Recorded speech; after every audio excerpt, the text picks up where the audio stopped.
Hello everyone. Online classes, class 10, subject SST, chapter 4, part 2, railway track. Rail mark. Railways play an important role in the sector of transportation of goods and passengers. The need for railways track is of great importance due to flowing regions. Railway track can be used for traveling and transportation of goods easily to the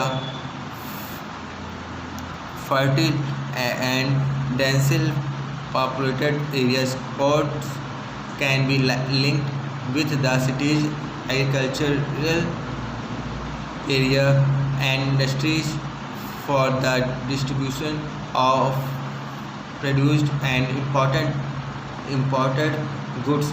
In time of Cherries, railways have proved its importance in transporting goods and passengers. The development of railway lines in India was started in the year 1853. 34-kilometer long railway line was developed between Mumbai to Thane.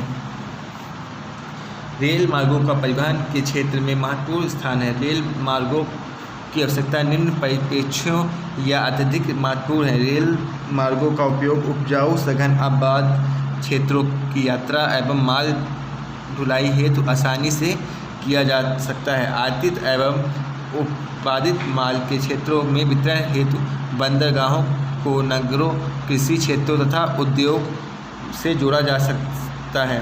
इसके साथ ही संकटकालीन स्थिति में माल व यात्रियों को पहुंचाने में rail अधिक महत्वपूर्ण सिद्ध हुई है। भारत में रेल मार्गों का विकास सन 1853 में आरंभ हुआ है। उस समय मुंबई से ठाणे तक देश में 34 किलोमीटर लंबी रेल लाइन विकसित की गई थी। आज देश में रेल का व्यापक जाल बिछा हुआ है। भारतीय रेल विश्व की चौथी बड़ी रेल प्रणाली बन गई है। The Indian railway have a very good network in the country. This railway network is the fourth biggest railway system in the world. Railways in India run on track of 3 different widths VIZ, the broad gauge, middle gauge and narrow gauge. The width distance between two rail of broad gauge is 176 mm, middle gauge is 1000 mm and that of narrow gauge between 762 to 610 mm. There is a railway board for management and control of railways in India. The rail network of India has been divided into 16 zones for efficient management. They are Bharat में रेलगाड़ी 3 अलग अलग चौड़ाई के rail मार्ग पर चलती हैं। बड़ी रेल लाइन 1676 मिलीमीटर, छोटी line 1000 millimetre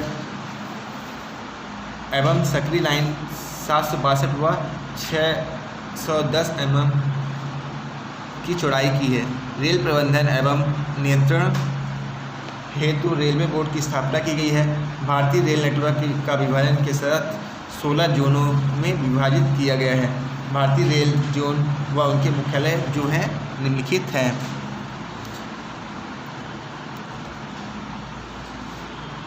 railway zone headquarter, dispenser of rail routes, rail मार्गों का वितरण। The rail routes in India have developed mostly in those areas which are economically more developed. This distribution is highly imbalanced. Bharat में rail मार्गों का विकास उन्हीं क्षेत्रों में हुआ है जो आर्थिक दृष्टि से अधिक विकसित है। यह वितरण अत्यधिक असमान है। High dense rail route areas, अधिक सघन रेल मार्ग क्षेत्र। This area is spread over the northern India is Satluj Ganga plains in up to West Bengal. Important railway stations on this rail route are Ludhiana, Delhi, Kanpur, Lucknow, Allahabad, Banarasi, Asansol, Howrah, etcetera.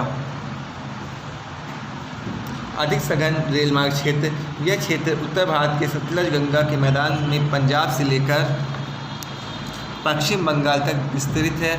इस रेल क्षेत्र में प्रमुख स्टेशन लुधियाना, दिल्ली, कानपुर, लखनऊ, इलाहाबाद, वाराणसी, आसनसोल, हावड़ा आदि है। हाई डेंस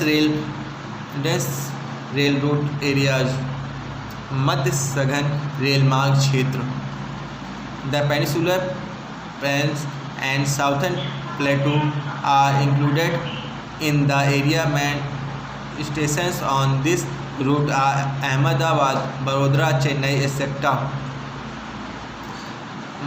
मध्य सघन रेल मार्ग क्षेत्र, इस रेल क्षेत्र में प्रायद्वीप मैदान में दक्षिण के पथार सम्मिलित हैं। अहमदाबाद है, बड़ोदरा, चेन्नई जो इसके मुख्य स्टेशन हैं। लेस डेंस एरियाज, कम सघन रेल मार्ग क्षेत्र। This area comprise the hilly plateau desert and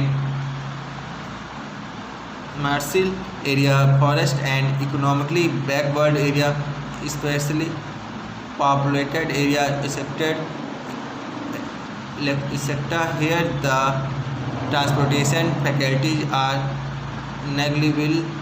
Rail routes have not been developed in this category. The area of Kashmir, Himachal Pradesh, Sikkim, Arunachal Pradesh, Manipur, Nagaland, Mizoram, Tripura, Meghalaya, Bastar area of Chhattisgarh and most part of Odisha are included.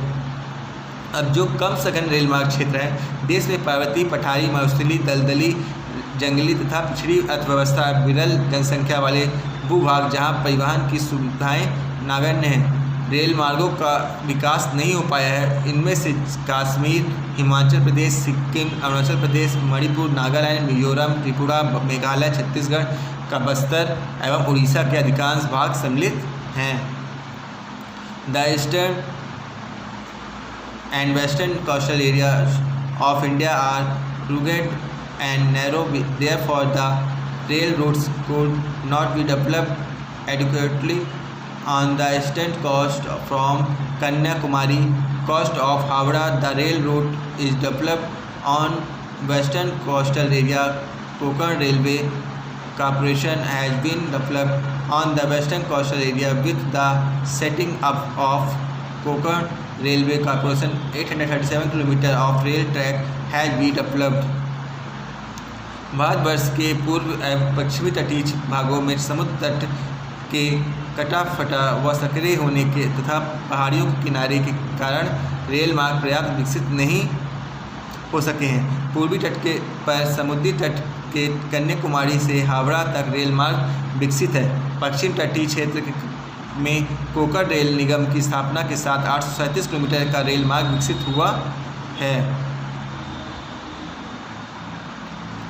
The possibility of developing railways are limited in densely populated metro cities, therefore in metro cities there is a plan to develop metro railway in India. The work of metro railways has been completed in Kolkata, Bombay and Delhi. India has made good progress in the sector of railway, and trains with a speed of more than 100 kilometers per hour have been started. Guwahati Trivandrum Express train, which covers a distance of 3974 kilometers, is the longest distance train. 8 express trains are such which cover a distance of 2000 to 3000 kilometers due to variation in the gauge of rails. Old railway track, uneven surface, non electrified rail routes are some of the problems of railway sectors. जनसंख्या के महानगरों में केंद्रित होने से घने बसे क्षेत्रों में रेल मार्गों का विकास की संभावनाएं सीमित है।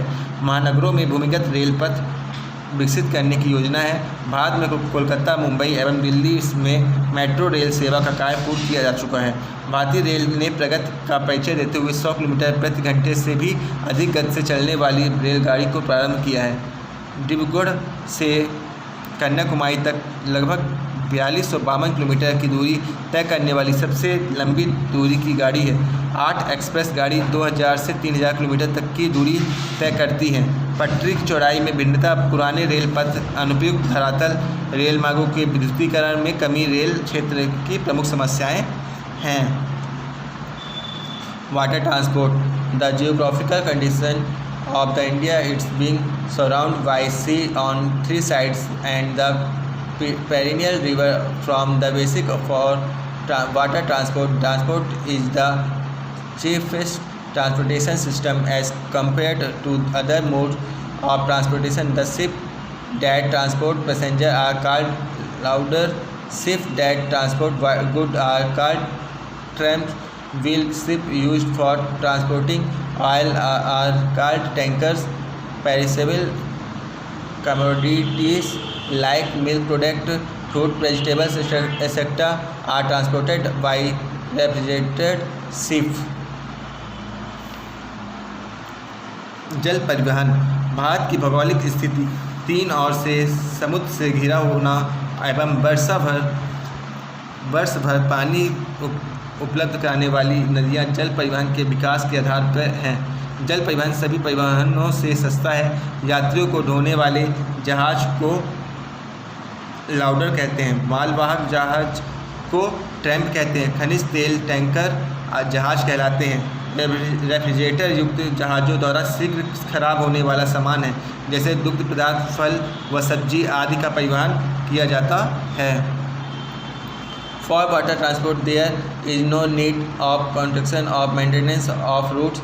Development of water transport in India is essential due to its long coastline and for the security of its island located in the Arabian Sea and Bay of Bengal. Mineral oil areas located in the deep sea far away from the shore, fishing area and our sea extended up to 12 nautical miles.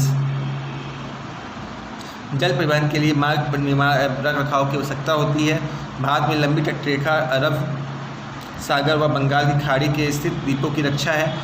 तट के दूर गहरे सागरों में स्थित खनिज तेल क्षेत्र 12 समुद्री मील तक फैले सागर एवं मत्स्य क्षेत्रों की सुरक्षा हेतु जल परिवहन का विकास अत्यावश्यक है। Thank you.